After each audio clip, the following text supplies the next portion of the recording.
Imagine having endless energy for the entire day. Let that sink in. This 15-minute morning shadow boxing routine to energize your day does exactly that, so you have a more productive day. My name is Nate Bauer. This is the Nate Bauer Fitness YouTube channel, and we're going to go through an awesome 15-minute morning shadow boxing routine. Yes, that you can take the time for yourself to do daily. If you want more of this routine, use shadow boxing gloves and a mouth guard. It helps prime your nervous system more to get that inner drive in, so you can increase your energy output. Let's get it done, guys. You ready? I'm ready. Let's go. Let's go. Warm up starts right now. Throw relaxed jabs. We're going to move in a way today that allows you to increase your energy output for the rest of the day. Now throw jab crosses, the 1-2, in a nice relaxed formula. You don't want to overextend the hips too much. You don't want to overextend the shoulders and arms too much. We're getting your body ready. So let's throw a 1-2, 1-2. The jab, cross, pivot, pivot. 1-2, 1-2, short pivot, 1-2, 1-2, turn and turn. Let's go. Try to bring the hands back to the chin as you extend them out. You're having fun with this one. We'll pick up the intensity as we move through this awesome daily 15-minute morning routine. A 3-2, that's a lead hook cross. Again, I'm throwing these pretty fast so that we get a high level of punch output. That hook comes across the body. That straight cross comes straight up on that rear leg. 3-2. Breathe as you work. Again, don't over-rotate the hips, champions. Nice, easy turns. Breathe.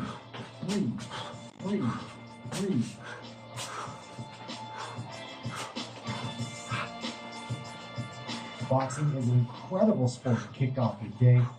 So let's throw relaxed double jabs, the 1-1, with a slight step with that lead foot on each punch. So it's a step, or tap, jab. Again, you want to be a little loose to that lead leg. You're not trying to apply a ton of pressure yet. We're still working the warm-up, but we're going to pick it up. Double jab.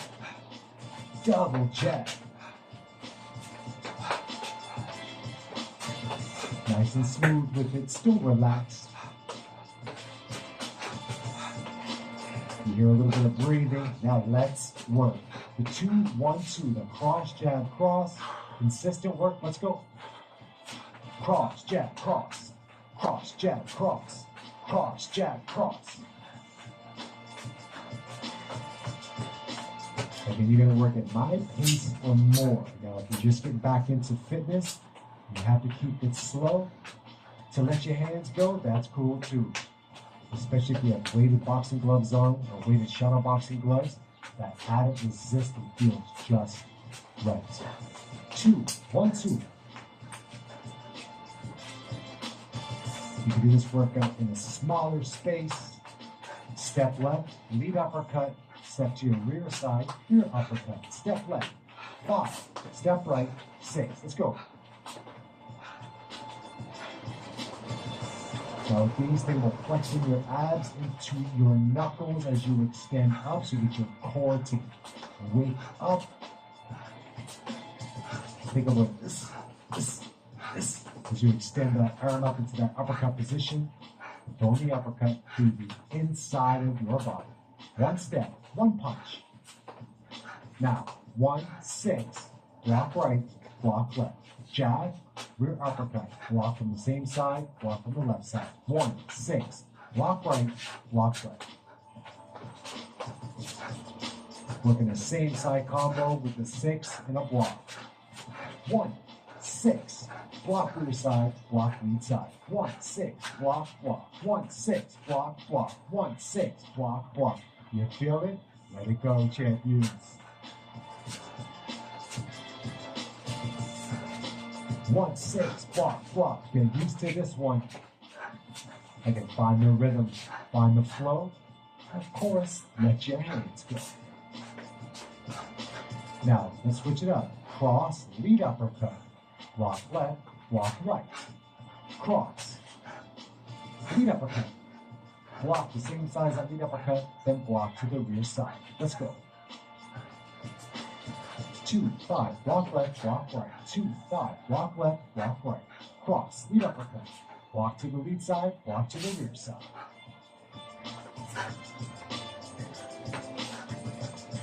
Again, just working in a nice rhythm so that your body flows nice to collect that energy. Try not to waste punches. Keeping the forearm tight and controlled. Now let's do some walkouts. This will activate nearly 100% of your core. So make sure your hands come out past your head. Hold for 5 seconds. Keep your legs straight. Walk back. Roll your shoulders back. Roll your shoulders forward. Let's do it again. Number 2, core walkouts. Get the core to activate. Strong narrow drive. The wake up, shake up. Bring it back. Let's go.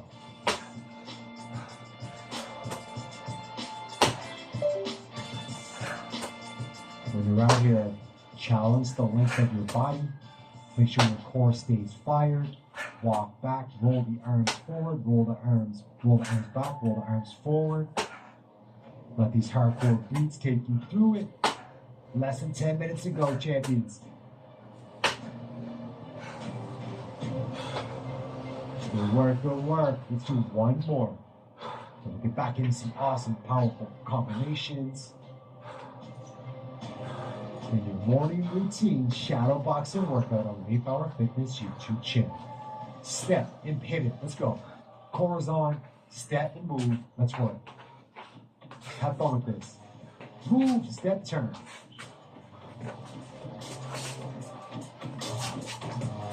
You're going to step with that lead foot. Once you feel that right lead foot plant, spin off it. Let's go.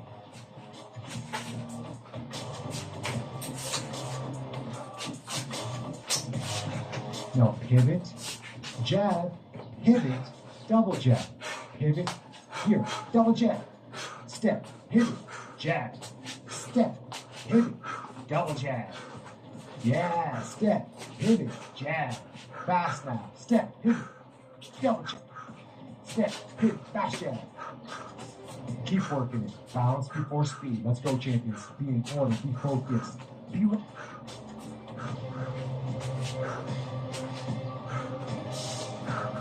Breathe as you work. Breathe as you work. Your footwork doesn't have to be perfect. Just spin and turn. Snap jab, snap double jab. Let's put in work.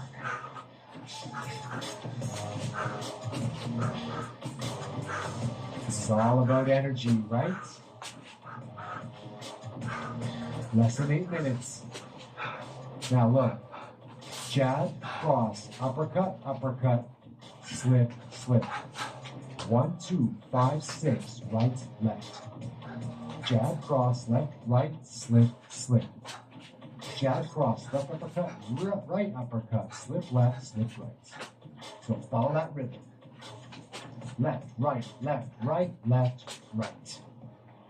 1, 2, 5, 6, slip, slip. A little more speed, let's work. Try to change positions after every combination. When you slip, get in the turn. Change your position. After that slip, move. 1, 2, 5, 6. Slip, slip, move. There you go. Now, 1, 2, 5, 6, 5, 6. Slip, slip. 1, 2, 5, 6, 5, 6. Slip, slip. 1, 2, 5, 6, 5, 6, slip, slip. 1, 2, 5, 6, 5, 6, slip, slip. Now, jabs, non-stop.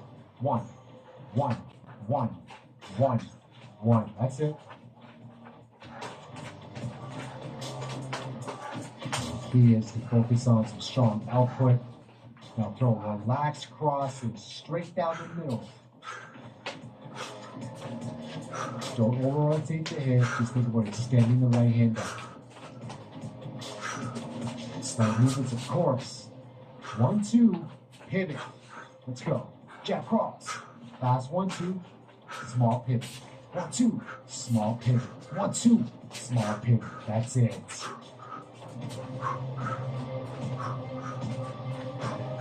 Put a little more speed and power in that right hand.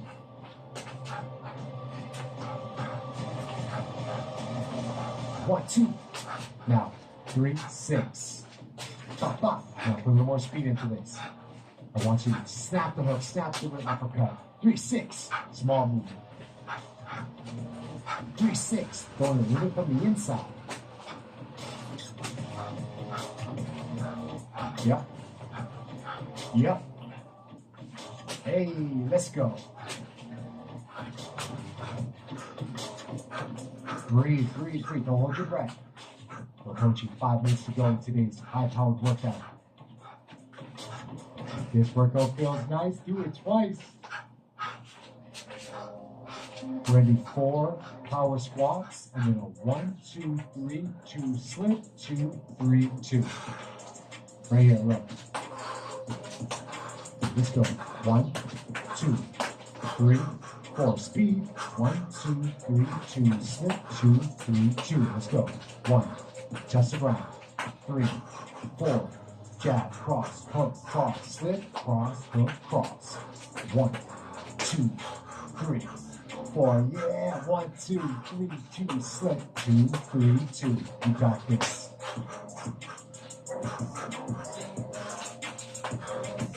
I'm not doing a ton of legs, just enough again to get your hips activated.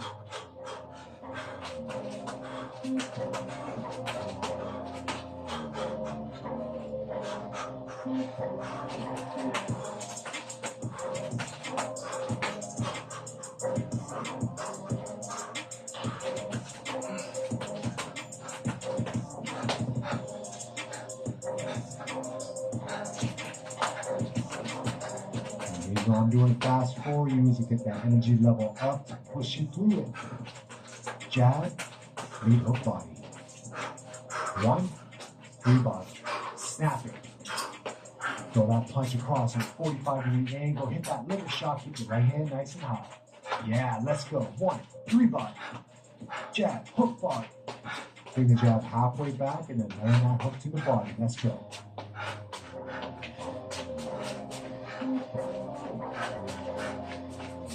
Don't hold back, don't hold back.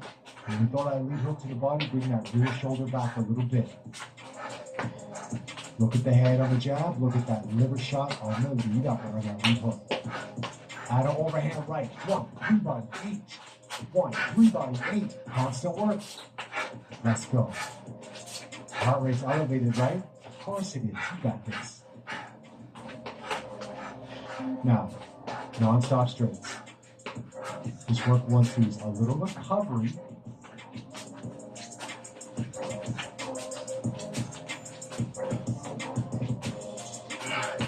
Don't worry too much about footwork. Try to move in and out. If you can't do it, you get confused, just stay in one place. Let it go. Recover.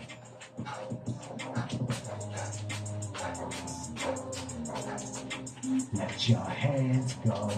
5, 6 times 8. And then 4 body, 3 body times 8. Just like this, okay? Now a little more energy. Let's go. 1, 2, 3, 4, 5, 6, 7. Big hooks. 2, 3, 4, 5, 6, 7, 8. Easy uppercuts for 8. Swing the hooks around for 8. Come on.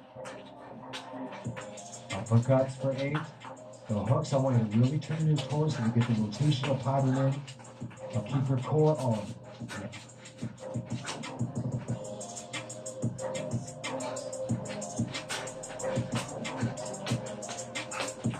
Yes, uppercuts. Let the hooks go. Dig into the ribcage. Breathe with your uppercuts.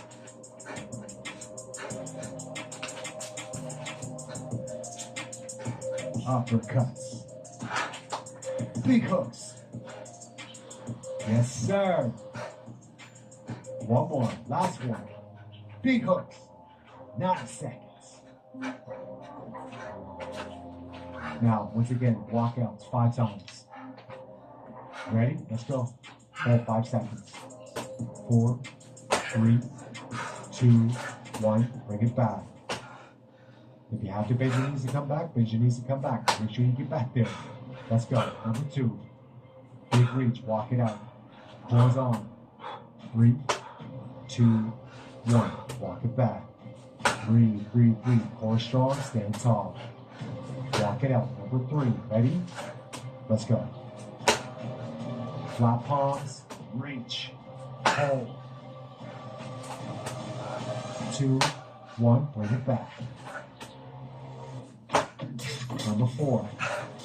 Ready? Let's go. A little further now. Make sure your core stays fired. Reach as far as you can sustain. Don't overdo it. Bring it back. We have one more. You can see 30 seconds. Ready? Walk it out. Hold it. Amazing. Bring it back. Should we do one more, you guys? Yeah, let's do one more. Hold for 5, 4, 3, 2, 1. Walk it back. That's what we call high-powered energy. Warriors, you got it done. Awesome work today. If you want to subscribe to the Main Power Fitness YouTube channel, hit that little punch right there. And of course, if you want to level up your workouts for more premium content, hit that link right there. See you for the next one. Coming back for more.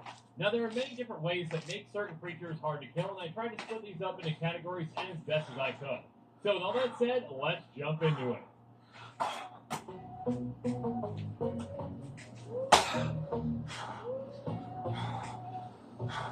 Trolls can be notoriously tough creatures to kill in Magic, and perhaps no troll is harder to kill than Thrun the Last Troll. Thrun can't be countered, has Hexproof, and can regenerate for 1 in a green.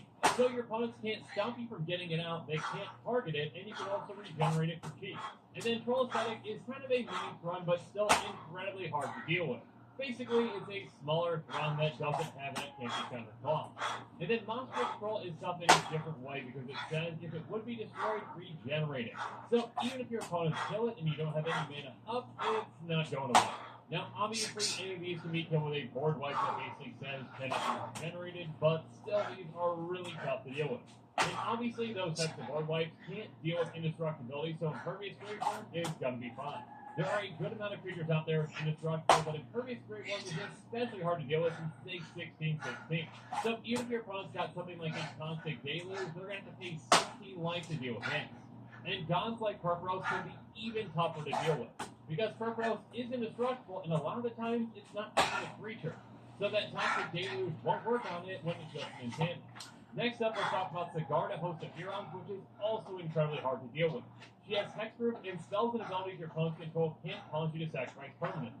So your opponents can't target Sigarda, and your opponent's edict effects can't get to it either. And speaking of not being able to target, your opponents are especially going to have trouble with something like Iridescent Angel. It's got protection from all colors, so there aren't many things that can deal with it outside of board wipes, and even in the case of board wipes, red board wipes don't work. Your opponent's Blasphemous Act might deal 13 damage to all creatures, but that damage doesn't matter to Iridescent Angel.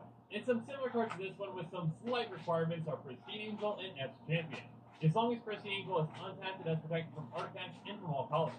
So now even artifacts can't deal with this. Now if it is tapped, as long as you cast a spell, you can untap it for free. And then Ep's Champion has protection from all colors as long as you control 3 or more artifacts. If you're playing with a deck that's running Ep's Champion, it's probably going to be a pretty easy requirement for you to meet. Next up, a card that is incredibly hard to deal with for multiple reasons, but not related to its ban, is Emrakul the Aeon's Thorn. First off, it can't be countered. Secondly, when you cast a spell, you get an extra turn after this one, so your opponent's going to have to wait to do anything at sorcerer speed. Then it also has protection from colored spells. And finally, if your opponents actually do somehow kill this and put it into your graveyard, then you can just shuffle your graveyard into your library. So yeah, I'm pretty glad I don't have to try to deal with this one in Commander. But Progenitus is still in Commander, and it's got protection from everything. Now, protection from everything is pretty fantastic, though it doesn't save it from board wipes, aside from red board wipes. But again, even if your opponents deal with this, it gets shuffled in your library. Now, out of all these tough creatures, perhaps the 2 that are the hardest to deal with are Fleecebane Lion and Elusive Tormentor. Fleecebane Lion has, as long as it's monstrous, has Hexproof and indestructible. So it does require you to get it out and pay its monstrosity cost, but once you do that, this is incredibly hard to deal with. The combination of not being able to target it and then also having indestructibility makes it so that this is incredibly hard to take out. Elusive Tormentor is somewhat similar in that it doesn't start off as hard to deal with, but by paying one and discarding a card, you transform it into Insidious Mist. And then at that point, like Face Mainline, it also has Hexproof and Indestructible, and it can't block and can't be blocked. Again, the combination of indestructibility and hexproof is absolutely brutal. But there are still some creatures coming up that I think are even tougher to take out.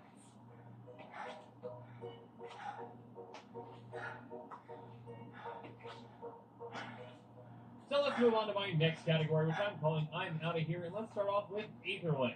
Now, Aetherling was one of my favorite cards when I came back to Magic with my standard Turbo Fog deck, and yeah, I was one of those players. Turbo Fog for life. Anyways, just by paying blue, you exile Aetherling, then return to the battlefield under its owner's control to begin the next end step. So for just one mana, you can get Aetherling out of danger. Someone targets him with a kill spell, blink him. Someone casts a board wipe, blink him. Someone does absolutely anything to try to take it out, and you blink it. That delayed return makes it so it's dodging pretty much anything, which is especially useful again against board wipes.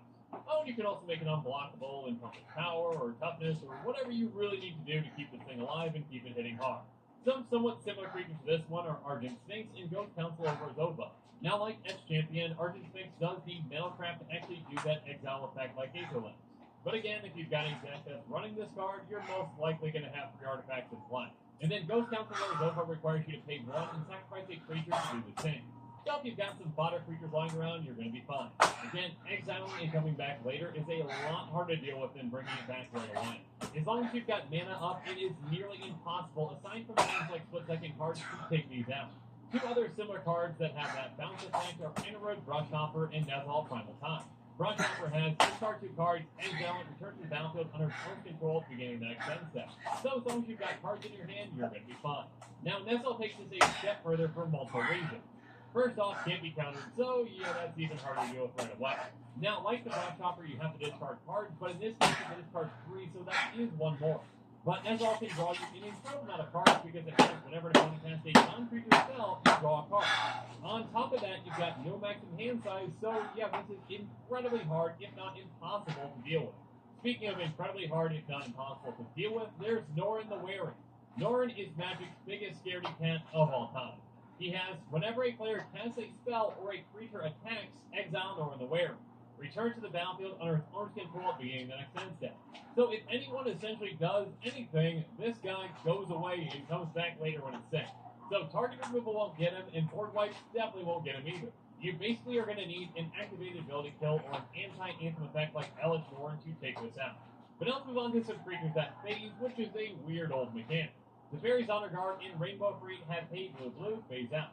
Phase out means that while it phase out, it's treated as though it doesn't exist. It phases in before you untap during your next untap step. Basically, it pieces out and comes back on your turn. It doesn't exile or come back. It just pretty much is considered being not there until it is there again. Yeah, this mechanic is really weird.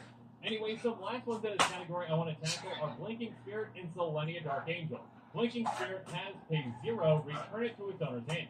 So essentially, if anything happens, you just bounces back your hand for free. Someone tries to target it, cast a board wipe, use an activated ability to kill it, anything, it's coming back to your hand. And because you can pay 0 as many times as you want, it doesn't matter how many times it targets it. Selenia Dark Angel is very near and dear to my heart because my life swap deck is very similar, but there is a small cost. To bounce Selenia back to your hand, you need to pay 2 life. Now, there is no mana cost for that, and you're always going to have the ability to do that unless you don't have the life requirement. But again, if you've got the life, you can try to bounce this thing as many times as you want to ensure that it survives whatever your opponents are trying to do to kill Selenia. But next up, we've got some creatures that even when you kill them, they're not quite dead just yet.